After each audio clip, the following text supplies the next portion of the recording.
Hello friends, welcome back to my channel అండి. Sorry it's me Usha's blog. ఇప్పుడైతే మనము పటాన్ చెరువులో ఉన్న శంకర్పల్లి ఎండిప అనే గ్రామానికి అయితే వచ్చినాం.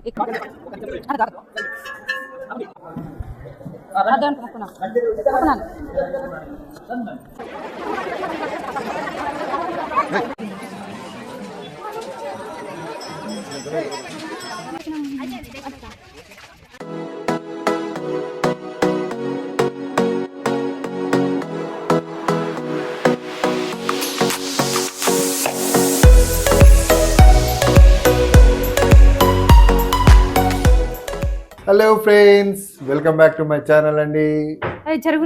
Sorry it's me Usha's blog. Hello friends, ఈ రోజు మనం ఎక్కడికి వెళ్తున్నామంటే పటాన్ చెరువు దగ్గర ఉన్న చందిప్ప దేవాలయంకి వెళ్తున్నాం. అనుకోని విజిట్ అండి. యాక్చువల్లీ ఈ రోజు మేము చండిప్ప టెంపుల్ కి బయలుదేరాం. సో చూడండి మా పిల్లలు హాయ్ చెప్పు. స్వెటర్ తీసుకొని వెళ్దాం చిన్నోంది. బయలుదేరదామని 6 o'clock అనుకున్నాము. 10 అవుతుంది. అంతే, టైమింగ్ పిల్లలు ఉన్న దగ్గర లేట్ అయింది. ఓకే, సో ఓకేనా. హలో ఫ్రెండ్స్, అందరికీ నమస్కారం. ఈరోజు మీ అందరికీ చండిప్ప గ్రామంలో ఉన్న మరకట శివలింగం గురించి, అలాగే దాని వెనుక హిస్టరీ గురించి, అక్కడ జరిగే పవిత్ర విషయాల గురించి పూర్తిగా వివరాలు తెలియజేయబోతున్నాను. సో మా ఈ ఛానల్ ఎవరైనా ఫస్ట్ టైం చూస్తున్నట్లయితే ఒక లైక్ ఇచ్చి సబ్స్క్రైబ్ చేసుకొని పూర్తిగా చూడండి. వీడియోని ఎక్కడ స్కిప్ చేయకుండా చూడండి, అప్పుడే మీకు అన్ని అర్థమవుతాయి. ఇప్పుడైతే మనం ఆ గ్రామం దగ్గరికే వెళ్తున్నాం. ఈ చండిప్ప అనే గ్రామం రంగారెడ్డి జిల్లాలోని శంకర్పల్లి మండలంలో ఉన్న ఒక ఊరు. ఇది బయటికి చిన్న ఊర్లా కనిపించిన లోపల పెద్ద రాజుల కథ దాచుకొని ఉంది. పాతకాలంలో ఈ ఊరు వచ్చేసి కొంచెం అడవి ప్రాంతాల్లాగా ఉండేదట. పక్కకు చిన్న చిన్న చెరువులు, మట్టి రోడ్లు, ఎండాకాలంలో దుమ్ము పైకి లేచేదంట. ఇంకా ఈ ఊర్లో ఒక భాగం ఎప్పుడు చల్లగా, శాంతిగా, పవిత్రంగా ఉండేదట. అదే చోట ఇప్పుడు మరకట శివలింగం ఉన్న దేవాలయం నిలబడి ఉంది. ఇలా అని ఇక్కడ ఉన్న ప్రజలు చెప్తున్నారు. మా ఊర్లో శక్తి ఉంది, శివశక్తి. ఆ లింగం మా ఊరికి జీవం అని చెప్తున్నారు. ఇప్పుడు ఇక్కడ చెప్పుకునే ముఖ్యమైన విషయం ఏంటంటే మరకట శివలింగం గురించి. అంటే మరకటం అంటే మనం పూసలో చూసే పచ్చరత్నం కదా, అలాంటిదే రాయిలాగా, కానీ భగవంతుని శక్తి నిలిచిపోయినట్టు చమక్కుమని ఉంటుంది అన్నట్టు. ఇక్కడ శివలింగం కూడా పచ్చటి మెరుపుతో ఉంటుంది. ఎప్పుడైనా మొదటిసారి చూస్తే అరే దేవుడా, దీనికి ఈ రంగు ఎక్కడి నుంచి వస్తుంది అని స్టన్ అవుతారు. ఇది అభిషేకం చేసేటప్పుడు ముఖ్యంగా పాలు, నీళ్లు పోస్తే ఆ పచ్చని వెలుగు కాస్త ఇంకా గ్లోగా కనిపిస్తుంది. లోపల నుంచి వెలుతురు వస్తుందేమో అన్నట్టుగా గ్లోగా కనిపిస్తుంది అన్నమాట. ఇప్పుడైతే మనము అసలు స్టోరీలోకి వెళ్దాం. ఈ శివలింగాన్ని క్రీస్తు శకం 1101 అక్టోబర్ 23న ఈ మరకట శివలింగం ప్రతిష్ఠించబడినట్లయితే రికార్డులు చెప్తున్నాయి. పశ్చిమ చాళుక్య రాజు విక్రమాదిత్య ఆ కాలంలో ఈ శివలింగాన్ని ప్రతిష్ఠించినట్లు చెప్తున్నారు. ఆ రాజు ఈ ప్రాంతాన్ని వేద పండితులకు దానం చేసి ఆలయ నిర్వహణ కోసం ఇంకా 250 ఎకరాల భూభాగాన్ని ఇచ్చారంట.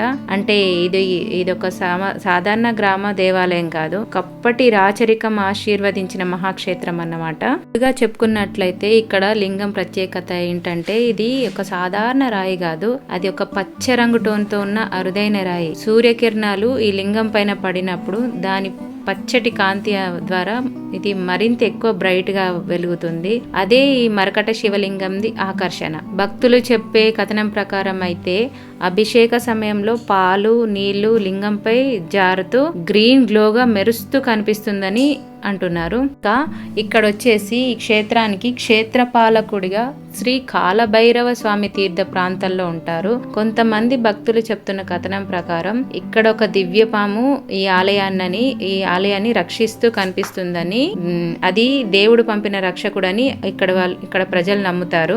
ఇది పూర్తిగా భక్తి విశ్వాసం మీద ఆధారపడి ఉంటుంది. దేవాలయం ప్రత్యేకతల గురించి చెప్పుకుందాము. ఇక్కడ నిశ్శబ్దం కూడా ఒక మంత్రం లాగా పనిచేస్తుంది. అక్కడ అడుగు పెడితే, ఈ శివాలయంలో అడుగు పెడితే ఒక ప్రత్యేకమైన శాంతి ఉంటుంది, మనసంతా చల్లబడిపోతుంది. ఉన్న ఈ టెన్షన్ లైఫ్ కి ఈ టెంపుల్ విజిట్ చేస్తే చాలా ప్రశాంతంగా ఉంటుంది. లింగం రంగు మార్పు గురించి అయితే డిస్కషన్ చేసుకున్నట్టుగా పగలు పొద్దు పొడిచే సమయంలో పచ్చ కాంతి లీనంగా ఉంటుంది. అదే అభిషేక సమయంలో ఇంకా గ్లో ఎక్కువగా పెరుగుతుంది అన్నట్టు. ఇంకా నెక్స్ట్ సెకండ్ వన్ వచ్చేసి శబ్దం లేని పూజ ఉంటుంది. అసలు సౌండ్స్ ఉండవు, అతి పెద్ద పెద్ద సౌండ్స్లా ఏముండవు. సగం పూజ నిశ్శబ్దంగానే జరిగిపోతుంది. నెక్స్ట్ గాలి పవిత్రత వచ్చేసి ఈ గుళ్ళో గాలి చాలా అంటే వల్ల ఉంటుంది, ఎలా చెప్పాలో తెలియదు కానీ పూర్తి పరిమళంగా ఉంటుంది. ఆలయం చుట్టూ 2 పవిత్ర స్థలాలు ఉన్నాయన్నట్టు. ఒకటి వచ్చేసి రుద్రాక్ష చెట్టు ఉంటుంది ఇక్కడ, ఇంకా నెక్స్ట్ పవిత్రమైన బావి ఉంటుంది. ఈ గుడి వెనుక ఉన్న చెట్టు దగ్గర ఏదో దివ్య శక్తి ఉందని ఇక్కడ పెద్దలు చెప్తారు. ఇంకా ఈ గుడి పక్కన ఒక పాత బావి ఉందన్న కదా, పవిత్రమైన బావి. ఆ బావి నీటితో అభిషేకం చేస్తే మనసు ప్రశాంతం అవుతుందని ఇక్కడ భక్తులు చెప్తున్నారు.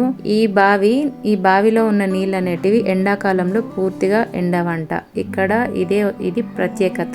ఇక్కడికి భక్తులు ఎక్కువగా ఎందుకు వస్తున్నారంటే వారి కోరికల్ని నెరవేరుతాయా లేదా అని, ఇంకా ఆరోగ్యం మెరుగుపడడం గురించి, పిల్లల కోసం చేసే పూజ గురించి ఇక్కడికి వస్తారు. చాలా మంది ముఖ్యంగా కుటుంబ సమస్యలు ఉన్న వాళ్ళు ఒక సోమవారం పూజ తర్వాత ఆ తర్వాతి నెలలో సమస్యలు తగ్గిపోయాయని చెప్తున్నారు. నిద్ర సమస్యలు ఉన్న వాళ్ళైతే ఇక్కడి గుడిలో కాసేపు కూర్చుంటే 4 గంటల నిద్ర వచ్చినట్టు ఉంది అన్నట్టు చెప్తున్నారు.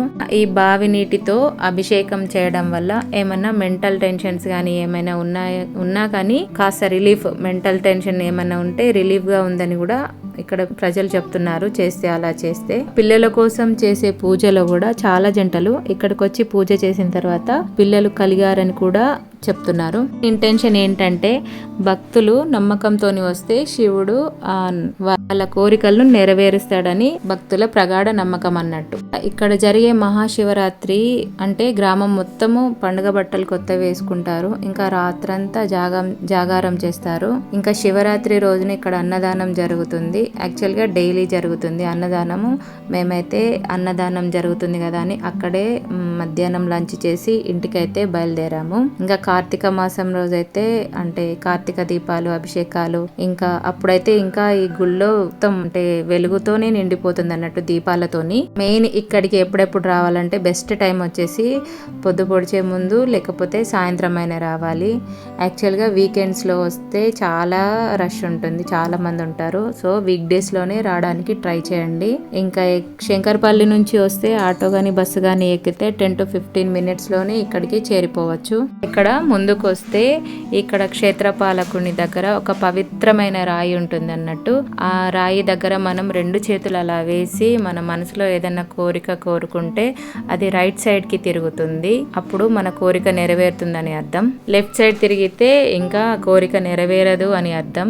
ఏమీ తిరగకుండా అలా ఉంటే ఇంకా చెప్పలేమని అర్థం కావచ్చు.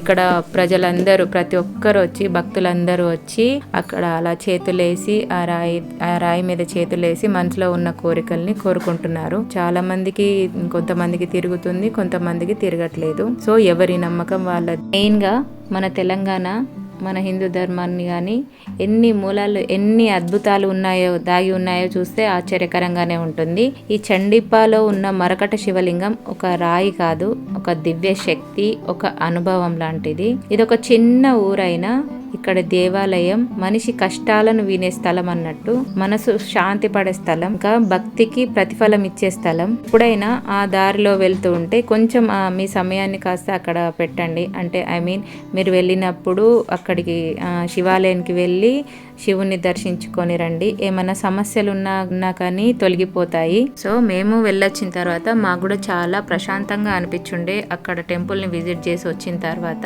ఎప్పటి నుంచో అనుకుంటున్నాము మేము వెళ్ళాలి అని. సో మాకు తీరిక దొరికింది కదా అని మేమైతే ఇంకా ఈ సండే అయితే బయలుదేరి వెళ్ళేసి వచ్చామన్నట్టు. చూసారు కదా ఆ ప్రత్యేకమైన రాయి రైట్ సైడ్ తిరగడం చూస్తున్నారు. ఇదండి ఈ రోజు వ్లాగ్ వచ్చేసి. మా ఈ వ్లాగ్ అని మీకు నచ్చినట్లయితే లైక్ చేయండి అండ్ షేర్ చేయండి. ఇట్లాంటి మరిన్ని వీడియోస్ మీకు కావాలంటే మాకు కామెంట్ రూపంలో తెలియజేయండి. మేము మరిన్ని తీయడానికి ప్రయత్నిస్తాము. మీ ఎంకరేజ్మెంట్ ద్వారానే మేము ఇంకా ముందుకు వెళ్ళగలుగుతాం. సో ప్లీజ్ మిగతా వీడియోస్ కూడా కొంచెం వాచ్ చేయండి. ఫ్రెండ్ ఈ వీడియో వచ్చేసి ఈ రోజు వీడియో వచ్చేసి మీరు ఇంకా ఎంకరేజ్ చేస్తే మరిన్ని వీడియోస్ తో మేము ముందుకు వస్తాము. Okay friends, thank you, by by, thanks for watching.